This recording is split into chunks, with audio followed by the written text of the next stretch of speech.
Hello anime fan and welcome back to our channel. तो आज की वीडियो में हम एक्सप्लेन करने वाले हैं काजू नंबर 8 सीजन 2 के एपिसोड नंबर 7 को, जो कि आप सभी लोगों को बहुत ही ज्यादा पसंद आने वाला है। तो वीडियो का एंड तक लाजमी देखना और लाइक भी जरूर कर देना। So let's get start. तो एपिसोड की शुरुआत एक छोटी सी फ्लैशबैक स्टोरी से होती है, जहाँ हमें इहारू दिखाई देता है और वो बताता है कि भाई बचपन से ही वो अपने टेक्निकल स्कूल का टॉपर था। मतलब कि वो पढ़ाई, ट्रेनिंग और यहाँ तक कि हर एक चीज में नंबर 1 आता था। इस वजह से उसे लगता था कि भाई वो मीना, आशिरो, गेन्नारुमी और इसाऊ के लेवल का डिफेंस फोर्स मेंबर बन जाएगा। लेकिन जब उसने डिफेंस फोर्स को ज्वाइन किया तो तब उसे ये एहसास हुआ कि वो तो बहुत ही ज्यादा गलत था। इसी के साथ सीन वापस से प्रेजेंट में आता है, जहाँ फाइनली रेनो इचिकावा को काजू नंबर 6 का वेपन पहनाया जा रहा होता है। लेकिन ये काम इतना भी आसान नहीं होता, क्योंकि सूट का प्रेशर इतना ज्यादा होता है कि रेनो की हालत खराब हो जाती है और यहाँ तक कि वो बेहोश हो जाता है, क्योंकि काइजू के सूट को हैंडल करना कोई मजाक बात थोड़ी ना है। तो इसके बाद हमें फोर्थ डिवीजन के एक मिशन का सीन दिखाया जाता है। उनके सामने एक बहुत बड़ा और खतरनाक होन्जू होता है, जिसके साथ बहुत सारे योजुस भी होते हैं।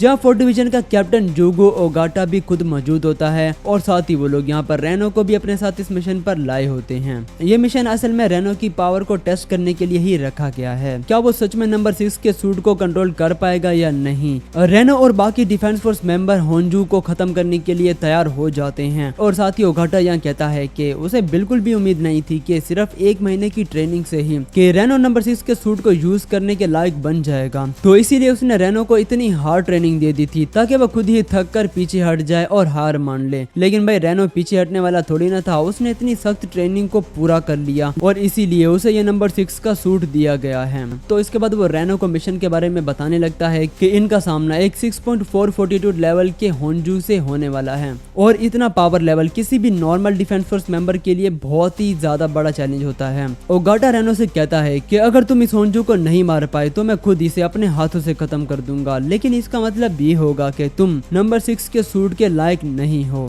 तो अब सवाल ये है कि क्या रेनो इस होन्जू को मार पाएगा और ये साबित कर पाएगा कि वो नंबर 6 के सूट का असली यूजर है, या फिर वो इस चैलेंज में फेल हो जाएगा। तो इसके बाद सभी लोग एक साथ दौड़ पड़ते हैं इन जोजुस को खत्म करने के लिए। साथ ही हमें यह भी पता चलता है कि रेनो के पास सिर्फ 10 मिनट का वक्त है इस बड़े होन्जू को हराने के लिए, मतलब कि उसे अपनी पूरी जान लगा देनी होगी। शुरू में रेनो अपने सूट को प्रॉपरली कंट्रोल नहीं कर पा रहा होता, आइस को सही तरीके से क्रिएट नहीं कर पाता और ये देखकर सभी लोग सोचने लगते हैं कि शायद रेनो इस वेपन को यूज नहीं कर पाएगा। लेकिन तभी वो अपने सिर्फ एक ही अटैक से जोजू को उड़ा देता है और उसके टुकड़े टुकड़े कर देता है, जो देखकर सभी लोग काफी ज्यादा शॉक्ड हो जाते हैं। ये देखकर इहारू भी अंदर से बहुत ज्यादा ब्रस्ट हो जाता है। वो गुस्से में आकर अपनी पूरी ताकत से एक जोजू पर अटैक करना शुरू कर देता है और कहता है कि भाई मैं जितनी भी कोशिश कर लूं ना, मैं कभी भी किसी योजू को बस एक अटैक में खत्म नहीं कर सकता। खैर इसी वजह से वो अपने आप को बाकी सभी डिफेंस फोर्स मेंबर से भी कंपेयर करने लगता है। मतलब कि डिफेंस फोर्स को ज्वाइन करने के बाद उसका सामना असली टैलेंटेड और पावरफुल लोगों से हुआ है और अब उसे समझ में आता है कि असल में वो एक लूजर है। बाकी सभी लोग उससे कहीं गुना ज्यादा पावरफुल और टैलेंटेड हैं, चाहे वो कितनी भी कोशिश कर ले वो उनके बराबरी नहीं कर सकता। फिर सीन वापस से प्रेजेंट में शिफ्ट होता है, जहाँ जोजू के एक अटैक की वजह से इहारू काफी ज्यादा जख्मी हो चुका होता है और इसके बाद वो जोजू फिर से आगे बढ़ता है रेनो पर अटैक करने के लिए। लेकिन तभी रेनो बीच में आकर उसे बचा लेता है और सिर्फ उसके एक अटैक की वजह से ही उस जोजू के टुकड़े टुकड़े हो जाते हैं और साथ ही रेनो भी चला जाता है सीधा उस बड़े वाले होन्जू का सामना करने के लिए। वो अपने सूट की कॉम्बैक्ट पावर को अनलिस्ट करता है, जो कि 43% तक पहुंच जाती है और तुरंत ही वो होन्जू पर तेजी से अटैक कर देता है। रेनो अपनी आई से होन्जू को जमाने की कोशिश करता है और बार बार उस पर अटैक करता है, लेकिन इस तरीके से वो कभी भी उसके कोर तक नहीं पहुंच पाएगा। इसीलिए अब वो अपने सूट की मैक्सिमम पावर को अनलिस्ट करने की कोशिश करता है। रेनो अपने सूट की 51% पावर तक पहुंच जाता है, जो कि बहुत ही बड़ी बात है भाई एक ऐसे बंदे के लिए जो कि पहली बार किसी नंबर्स वाले वेपन का यूज कर रहा हो। इसके बाद रेनो होन्जू पर अटैक्स की बारिश कर देता है, यहाँ तक कि उसके कहीं ऑर्गन्स भी तबाह कर देता है। लेकिन इतनी ज्यादा पावर यूज करने की वजह से रेनो खुद ही काफी ज्यादा इंजर्ड हो जाता है, उसकी पूरी बॉडी ही टूट फूट जाती है। लेकिन फिर भी वो रुकता नहीं। रेनो की आंखें बिल्कुल लाल पड़ जाती हैं और उसकी हालत काफी ज्यादा खराब होने लगती है, लेकिन फिर भी वो हार नहीं मानता और होन्जू पर अटैक करता जाता है, जो देखकर ओगाटा कहता है कि अगर रेनो की हालत और ज्यादा खराब होने लगी तो वो खुद जाकर होन्जू को मार देगा और अगर ऐसा हुआ तो इसका मतलब ये होगा कि रेनो फेल हो जाएगा। ये सुनकर इहारू जाने लगता है रेनो की हेल्प करने के लिए और वो यहाँ सोच रहा होता है कि जब पहले रेनो अपनी ट्रेनिंग में फेल हुआ था तो वो देखकर उसे काफी अच्छा फील हुआ था, था, लेकिन अब उसे ये एहसास हुआ है कि वो कितना गलत था। तो इसीलिए अब वो किसी भी हालत में रेनो को फेल नहीं होने देगा। और दूसरी तरफ हम रेनो को देखते हैं जो कि अब अपने माइंड को कंट्रोल नहीं कर पा रहा होता और उसका माइंड बिल्कुल ही ब्लैंक हो चुका होता है, लेकिन फिर भी वो होंजू पर अटैक्स किए जा रहा होता है और बिल्कुल भी रुकता नहीं है। लेकिन तभी हम देखते हैं कि उसका जो लेफ्ट पैर होता है ना, वो पूरी तरह से टूट जाता है और यहाँ तक कि वो उठ भी नहीं पाता। इसीलिए अब ओगाटा खुद जाने लगता है होंजू को मारने के लिए। लेकिन तभी इहारू भागता हुआ आता है और ओगाटा से टाइम मांगता है कि वो रेनो की हेल्प करेगा और वो दोनों मिलकर अभी भी होंजू को मार सकते हैं। वो भागता हुआ जाता है और रेनो को अपने कंधे पर उठाकर उसे अपने साथ ले जाता है और तभी रेनो भी दोबारा से अपने होश में आ जाता है और इहारू इसे कहता है कि मैंने कैप्टन से थोड़ा टाइम ले लिया है और हम दोनों मिलकर अभी भी होंजू को मार सकते हैं। इहारू रेनो को होंजू के जितना पास हो सके उतना पास ले जाने की कोशिश करता है ताकि वो उसके पास जाकर अपनी पूरी पावर से उस पर अटैक करके उसे मार सके। तो रेनो कहता है कि अगर हम लोग उसके पास जाएंगे तो इससे तुम खतरे में पड़ सकते हो ना, जिस वजह से इहारू इस पर जोर जोर से चिल्लाने लगता है और कहता है कि तुम कभी भी मेरी बात नहीं मानते हो और हमेशा अपने ही करते हो और ब्ला ब्ला ब्ला। वो कहता है कि भाई मैं तुमसे बड़ा हूँ और मैं जो कहूंगा तुम वही करोगे। तो अब भाई ये दोनों एक साथ मिलकर तैयार हो जाते हैं होंजू को मारने के लिए और यहाँ पर एपिसोड भी खत्म हो जाता है। तो आप लोग मुझे कमेंट में जरूर बताना कि आप लोगों को ये एपिसोड कैसा लगा। और साथ ही मैं अपने चैनल पर ना अभी बहुत सारे डिफरेंट एनिमेस को ट्राई करने वाला हूँ। अभी फिलहाल के लिए तो मैं अपने चैनल पर काजू नंबर 8,